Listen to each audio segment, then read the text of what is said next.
Ici, je vais répondre brièvement à un mensonge propagé par les afrocentristes au sujet de l'origine, de la confusion, de l'altération, du fonctionnement de la création que constituent les relations contre nature. En effet, ceux-ci disent, cela vient des Occidentaux. Nos traditions sont opposées à ces manières de faire. Pourtant, les écrits disent unanimement que cela vient des Kamites, les fondateurs et les habitants de Sodome, Gomorrhe, d'Adma et de Tséboïm sont des Cananéens, et le Coran précise par Lot dépêché en avertisseur chez eux que nul ne les précéda parmi les hommes dans cette turpitude. Ceci étant dit, il y a jusqu'à nos jours des hommes et des femmes qui se livrent à ces choses, certains de manière volontaire et assumée, sans volonté de se réformer, d'autres otages de leurs péchés, livrés à leurs mauvais penchants, qui n'arrivent pas à abandonner ce mal. Les premiers ne prennent pas en considération ce qui s'est abattu sur les gens au temps d'Abraham et de Lot. Et au second, j'aimerais dire ceci.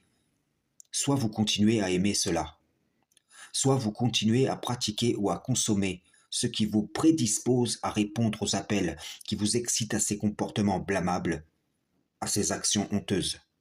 Tant que vous ne haïrez pas cela de tout votre cœur, et que vous n'abandonnerez pas les causes qui vous y prédisposent, durera la torture que vous vous infligez à vous-même. Chaque jour, le fumeur a conscience de son auto-nuisance, et pourtant, il fumera encore un nombre de jours équivalent à son amour pour ce mal. Allah renvoie à chacun selon les voies de son cœur, de là où viennent toutes les issues de la vie. Vient aussi la clé du changement, car Allah change la situation de ceux qui changent ce qui se trouve en eux-mêmes, ce qui se trouve en leur cœur. J'ai vu une personne dire « Jésus m'a libéré de l'homosexualité ». Mais en vérité, c'est le diable qui, pour promotionner son concept du christianisme, a libéré cette personne de ce mal charnel. Car celle-ci a accepté d'adhérer à ce qui le fera pécher avec son cœur d'une façon impardonnable.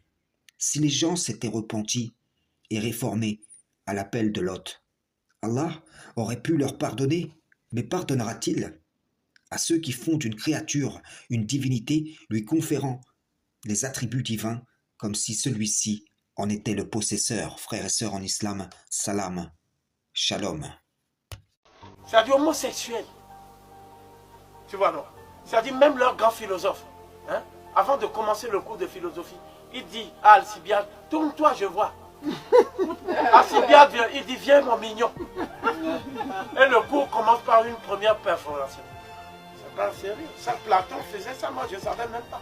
C'est Cheikh Anta Diop qui m'a dit, attention, tu fais Platon, ça veut dire que tu fais la pédophagie. Hein. Bon, donc, ce que je veux dire, aucun cours de Platon ne commence par ce qu'il a fait à Alcibiade. Ils ne disent pas. Mais quand tu lis le banquet, qui est son dialogue sur l'amour, mais le mec qu'on est censé aimer, le mec que mec est censé aimer, mais c'est là où tu vois que pour eux, l'amour le meilleur, c'est l'amour d'un homme avec un homme. C'est là où tu vois, si tu es effaré, tu t'attends à voir une belle fille. Tu vois un mec qui l'appelle mon mignon, mon mignon. Il est peut-être mignon. Bon, donc, je dis ceci. Aucune de ces dérives n'existait dans le berceau africain. Aucune de ces dérives. Mais la densité augmentant, l'accès à l'eau,